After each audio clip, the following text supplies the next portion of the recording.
gusto estar con ustedes nuevamente.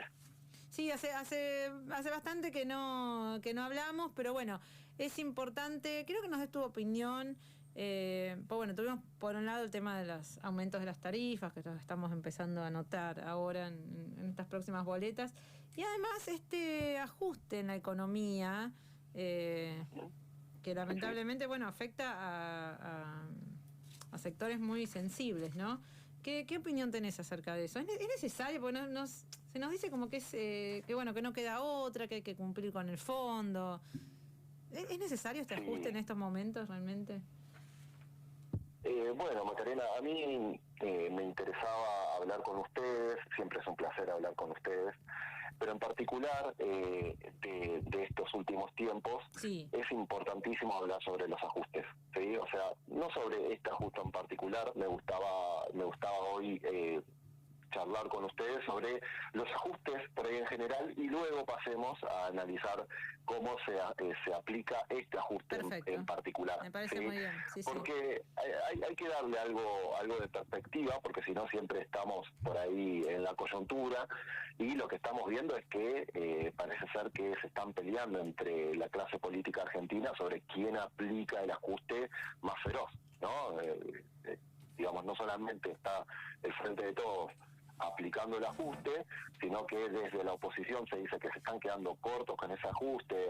Escuchábamos al expresidente el día de ayer diciendo bueno, que habría que aplicar un ajuste todavía mayor. Bueno, pero ¿de qué se tratan los ajustes? ¿Sí?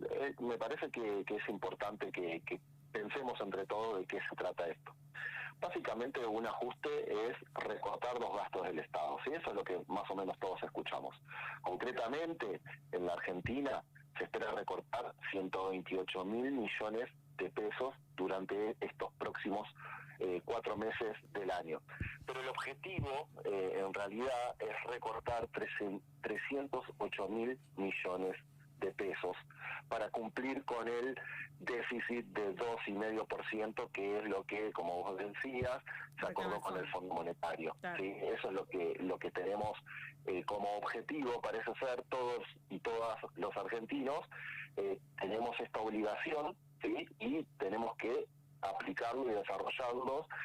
Parece ser que estamos todos alineados atrás de esta situación. Pero la verdad es que los ajustes, en general, no significaron ninguna mejora para ningún país a lo largo de la historia de la humanidad. Mira lo que te voy a decir. No solamente de estos últimos años, sino que desde que se creó el FMI para acá, ¿sí? Siempre las recetas del FMI fueron ajustes, recesiones, ¿sí? Y básicamente esos ajustes no pueden tener ningún ningún resultado positivo para las grandes mayorías, porque justamente apuntan a lo contrario, apuntan a reducir consumos, reducir ingresos, déficit. Ejemplo, hay frenos a las importaciones. Eso hace que no haya capital de trabajo, para que las empresas, por ejemplo, hay tasas de interés, con lo cual un empresario que tenga por ahí para hacer una inversión productiva, va a decir, ¿para qué voy a hacer una inversión productiva? Si terminamos ganando con la tasa de interés, esa es más o menos lo que se llama un punto de oportunidad. Sí. Las empresas según la inversión productiva o la tasa de interés. Por eso se sabe de la ciencia económica que el aumento de la tasa de interés es recesiva.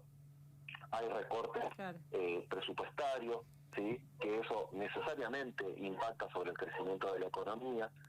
Pero nuevamente poniendo en perspectiva todo esto, ¿sí? En perspectiva histórica, si se quiere, el FMI, ¿sí? Tiene mayor poder de decisión de los países más desarrollados, ¿sí? El país que aporta con una mayor cuota en el FMI va a tener mayor peso en las decisiones. Por eso los países más industrializados son los que básicamente le dicen al FMI cuáles son las políticas que tienen que desarrollar en otros países. Generalmente los países desarrollados nos dicen a través del FMI a los países subdesarrollados cuáles son las políticas que tenemos que llevar adelante, Sí, que es lo que tenemos que hacer. Sí, sí. Claramente explicado no lo puede hacer. Es esa básicamente el motivo de por qué el FMI nos dice que tenemos que ajustar a los países subdesarrollados. Esto es una interpretación, si se quiere, pero pensémoslo un poquito entre todos. Convoco a que reflexionemos, porque si un país desarrollado quisiera que un país subdesarrollado se desarrolle y que en términos prácticos compita por el mercado mundial, en mercados de tecnología, en mercados de conocimiento, en lo que se llama tecnología de punta, yo creo que te dejo la pregunta ahí, cada uno sacará sus conclusiones y lo podemos ver en la práctica, ¿no? O sea, cuáles son los resultados de eso. Tenemos varios ejemplos, ¿no? Grecia, en donde en Grecia se bajaron nominalmente, ¿sí? Los salarios, por ejemplo. O sea, cobraban, no sé, 1.000 euros y pasaban a cobrar 600. Ese tipo de ajustes los designaba directamente el FMI, ¿sí? Entonces, con esa lectura, teniendo en cuenta esos datos, vamos a ver cómo se aplica el ajuste en la Argentina. ¿Sí? Básicamente, bueno, ahora pasemos un poquito a la coyuntura, ¿sí? Tenemos que el nuevo ministro de Economía, el 6 de septiembre va a visitar en Washington a las autoridades del Fondo Monetario Internacional y a representantes del gobierno de Estados Unidos. Sí.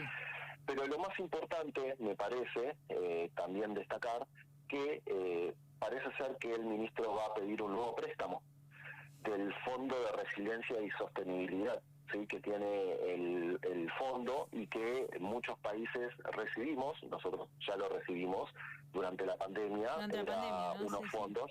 Sí, todos los países tuvieron disponibles fondos por parte del Fondo Monetario. Por la pandemia, ¿no? Para hacer frente, claro, exactamente, para hacer frente a la pandemia.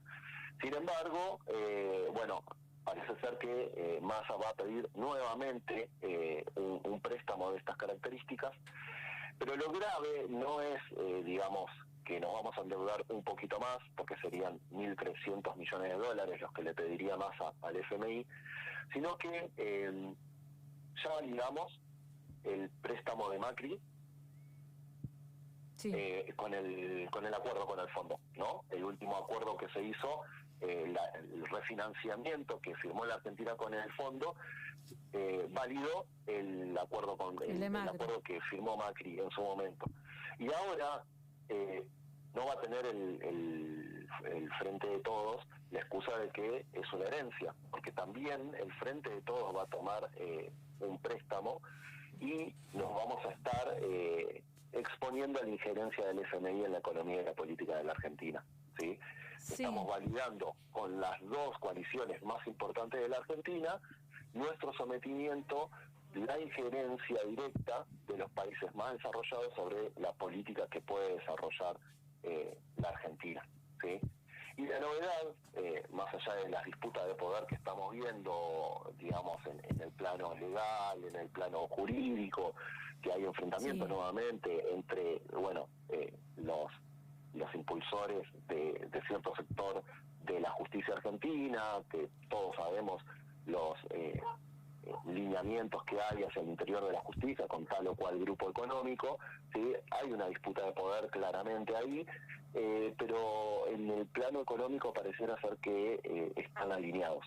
¿Sí? Pareciera ser que tanto el oficialismo como la oposición están alineados en llevar adelante las medidas que cumplan con las metas fijadas por el FMI, lo cual representa para todos los trabajadores y las trabajadoras de este país una muy mala noticia, ¿sí? Porque vamos a seguir sufriendo, o sea, son las palabras textuales de Cristalina Georgie, creo que ya lo habíamos hablado anteriormente, de que a los argentinos nos toca afrontar sufrimientos, que vienen más sufrimientos, como si no tuviéramos ya desde hace más de 6 años recortes sobre los salarios reales, recortes sobre los sectores más sensibles de la economía, como son la salud, como son la educación, ya desde hace varias décadas, te diría. más No, es que allá de aparte me parece que es un combo bastante complicado, porque por un lado es el recorte, acá tengo los números en concreto, 200, bueno, serían 50.000 millones se recortan en educación, en los planes Conectar a Igualdad y construcción de nuevos jardines. En desarrollo de hábitat territorial y hábitat, 50.000 millones en obra pública, el plan Procrear. 10.000 millones en salud, en compra de productos farmacéuticos, medicinas bajo control de enfermedades transmisibles e inmunodeprimidos. Recorte, transporte, 10.000 millones en recorte en transporte, 20.000 en obra pública. O sea, son todas cuestiones muy delicadas, ¿no? En salud, y que en todos educación. apuntan a los mismos bolsillos, ¿no? O sea, está todo orientado a los bolsillos de los trabajadores y las trabajadoras en la Argentina, ¿no? Ninguna de las medidas apunta a recortar los ingresos de los grupos que mayoritariamente han ganado en estos últimos años, ¿no? ¿Cómo entendés esto? Es una pregunta más política, ¿no? Pero todo lo que se está... todo este tema del lawfare, de la persecución judicial a Cristina, que yo considero que es una persecución judicial. Sí, no hay duda de eso. Y a la vez, o sea, al menos de mi parte, yo reconozco los 12 años del gobierno, me parece fue un gobierno que si bien faltó, fue un gobierno que benefició a las mayorías, faltó un proceso más grande de industrialización, varias cuestiones, pero me parece que fue un proceso que fue positivo para el país, como fue Lula en Brasil, como fue Evo en Bolivia, y que uno dice, bueno, la quieren presa Cristina porque no quieren que se vuelva a repetir este modelo de país, ¿no? No quieren que se distribuya, nos quieren tener sometidos. Pero a la vez, por un lado denunciamos eso, pero de alguna manera estamos aceptando o estamos dejando pasar este ajuste que en realidad se parece más a ese modelo de país que al de los 12 años del kirchnerismo. No sé cómo lo ves a esto. Sí. A ver, el ajuste está en línea con los designios de la oposición, un poco lo que te decía anteriormente. Claro. Entonces, pareciera ser que no hay mucha duda de la orientación que le quieren dar al país a aquellos quienes, tienen el poder para poder desarrollar esas políticas. Pareciera ser que hay un frente único para mantener esta situación que, si bien, coyunturalmente, como vos decís, hubo años en los que los trabajadores tuvimos mayor participación. Cristina hablaba de un 51% de participación del salario en el ingreso total del país, y que hoy estamos muy lejos de eso.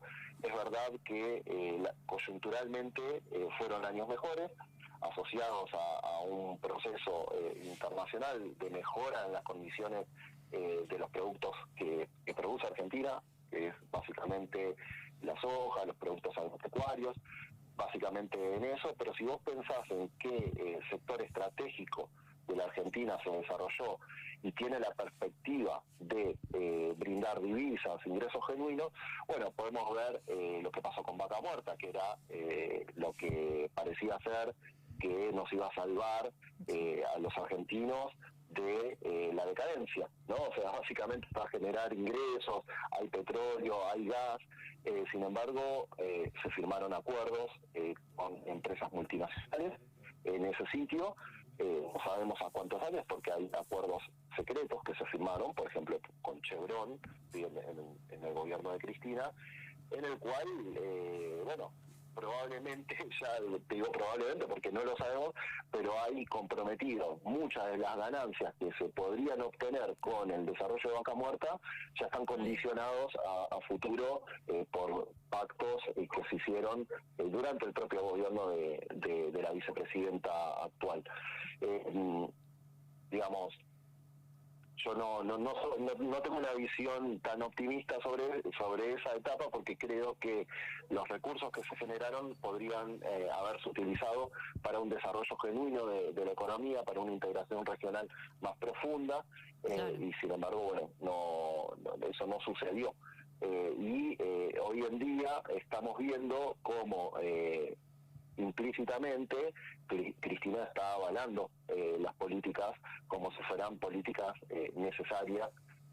Recordemos la sintonía fina que quiso aplicar en algún momento Cristina también para avanzar sobre los subsidios a la energía para todos y todas los argentinos que consumimos energía. Esto no solamente es un subsidio para nosotros que pagamos menos, sino que implica que aquellos que quieren producir en la Argentina lo pueden hacer más barato. Si todo aquel capitalista que quiere invertir en el proceso productivo en la Argentina lo puede hacer en un menor costo, claro, y la energía es más barata. Claro, y eso permitiría un desarrollo, o sea, que es una buena medida. O sea, y hay que continuar con, con energía acorde a los ingresos que tenemos todos los argentinos. Pero sin embargo, bueno, parece ser que se está avanzando en otro sentido, ¿no? Marcos, buenos días, habla Carlos Ventosa. ¿Qué mirada tenés hablando del empresariado nacional? O sea, ¿cómo ves que acompaña o no acompaña con esto? Bueno, tengo algunos datos que son muy importantes en ese sentido, Carlos, porque hay sectores a los cuales no les llegó el ajuste, sino todo lo contrario. Hay sectores muy importantes que se vieron beneficiados no solamente con las medidas de Massa, sino que se vieron beneficiados en los últimos años con las medidas del gobierno, con las medidas de los distintos gobiernos que han participado. Por ejemplo, en la Argentina tenemos que el 3% de una pirámide de ingresos, ¿sí? El sector más pobre de la Argentina tiene el 3% de los ingresos. Y el sector más rico de la Argentina tiene el 23,6% de los ingresos. Estamos hablando de una diferencia muy importante entre los que menos y los que más ganan. Claro. Y el empresariado en particular parece ser que esa tendencia se va a ir profundizando. Por ejemplo, las empresas energéticas que han visto en promedio han generado ingresos 71% mayores desde que renunció Guzmán. Desde que renunció Guzmán hasta acá, las empresas energéticas han ganado 71% en promedio. ¿Sí? Hay algunas, como por ejemplo Pampa Energía, que ha ganado más del 100% en este pequeño tramo en sus cotizaciones. O sea que la perspectiva para el empresariado argentino, estoy hablando del empresariado más grande, más concentrado, ¿sí? Es de que sigan incrementando sus ingresos, contrariamente a lo que está pasando al conjunto de la población trabajadora. Por ejemplo, ¿sí? Y este es otro dato muy importante que deberíamos tener todos en cuenta, ¿sí? Entre los ganadores del último año, sí, podemos comentar que los terratenientes, o sea, aquellos que arriendan la tierra y que son dueños de la tierra, sí, en la cosecha actual ganaron un 27% más en dólares.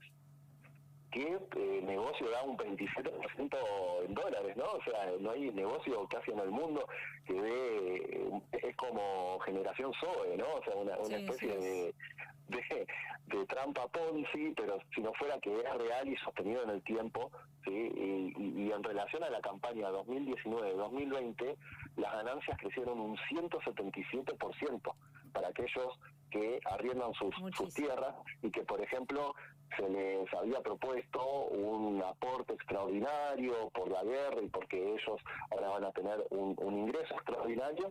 Y bueno, no se volvió a hablar de eso, sino de lo que se está hablando es de un dólar soja, se está hablando de medidas, tal vez de alguna baja de retención, tal vez de alguna devaluación que ellos siguen pidiendo y que día a día no hay devaluaciones bruscas, pero el peso dólar oficial está bajando todos los días de a 25, 50 centavos, con lo cual la tendencia de transferencia de recursos desde estos sectores empresarios, desde los trabajadores hacia estos sectores más concentrados de la economía, sigue avanzando. Hay una tendencia muy clara en ese sentido, y todo esto lo que configura, sí, es lo que se llama una distribución regresiva del Estado, del ingreso.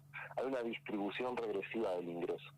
¿Esto qué quiere decir? Es sacar a los más pobres para darle a los más ricos. No hay mucha vuelta que darle a esta situación, y esto genera un círculo vicioso de menores ingresos para los trabajadores, Claro. por lo tanto menor consumo, por lo tanto para los empresarios va a haber menores ventas, va a haber menor actividad para todos los que tenemos nuestra actividad económica orientada al mercado interno.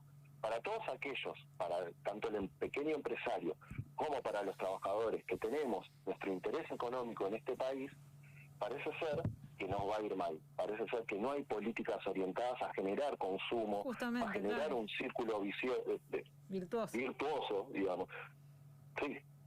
Sí, coincido totalmente y creo que no sé hasta qué punto, claro, los empresarios les termina beneficiando eso. Pero bueno, acá Matías te quiere hacer una pregunta antes que se nos Marcos, termine el Hola, tiempo. Matías. Buen día, ¿cómo Buenos estás? días. Te noto muy al día con lo que tiene que ver con la información en cuanto a las empresas energéticas. Por ende, no te quería dejar de preguntar, porque hoy más temprano estuvimos hablando con Silvia Sarabia, coordinadora de Libres del Sur, y una de las propuestas o de los proyectos que ellos tienen es justamente congelar los precios de las tarifas energéticas por lo menos por un año. ¿Considerás que sería una buena medida desde tu punto de vista de economista, o que sería un paliativo más y que luego el efecto rebote podría ser aún peor que la situación actual? Los gastos en energía fueron realmente muy importantes con relación a los ingresos que tiene la Argentina, ¿no? O sea, lo que se llaman las reservas. El año pasado no tuvimos tanto problema porque las reservas estaban en alrededor de 32 mil millones de dólares, entonces pudimos pasar el invierno sin mayores dificultades. Este año las reservas han bajado alrededor de 2.000, 3.000 millones de dólares, con lo cual los 800 millones de dólares que, por ejemplo, salen en los cargamentos con gas y que vienen desde el exterior y que en este contexto han sido, digamos, aumentó muchísimo el costo de la energía en el mundo. Bueno, y además nosotros justo teníamos menores ingresos porque hubo menor liquidación por parte del campo. Bueno, todo eso hizo un cóctel explosivo para que tengamos los problemas que tuvimos y que todavía tenemos durante este invierno, y parece ser que vamos a atravesar un poco esta turbulencia, pero tuvimos mayor devaluación, continuó, digamos, la distribución regresiva del ingreso. Bueno, todos los males que teníamos en la Argentina se profundizaron en este último periodo, además de, bueno, la turbulencia y todo el estrés que tuvimos que pasar todos y todas los argentinos en este último periodo, básicamente por subsidiar y garantizar que no falte energía en la Argentina. Yo no creo que haya que aumentar las tarifas como lo están haciendo, y considero que, creo un poco lo había dicho hace algunos minutos, es necesario subsidiar la energía para que sea barato producir en la Argentina. Esto genera una distribución progresiva del ingreso. Quiere decir que aquellos que tenemos menos ingresos pagamos bastante menos en tarifas, y entonces, bueno, eso lo podemos, lo menos que gastamos en energía lo podemos generar en consumo, que para el almacenero sea en mayores ventas. Eso genera todo un círculo virtuoso que parece ser que ahora vamos en el otro sentido, ¿no? Sin embargo, no veo mal esto de la segmentación, porque, digamos, a ver, ¿quién puede decir que en Nordelta hace falta, digamos, subsidios a la energía?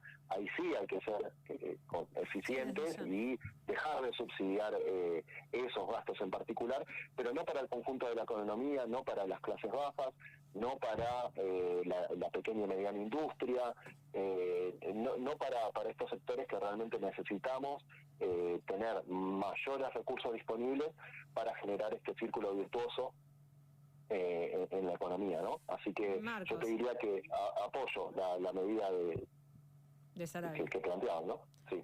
Marcos, bueno, tenemos que hacer el corte de las 12, seguiríamos charlando, pero el tiempo es tirano en la radio, así que te agradecemos mucho y te invitamos a seguir participando, porque la verdad que nos ayuda un montón para entender. Muy esclarecedor. Claro, muy esclarecedor para entender las cuestiones económicas con tanto detalle.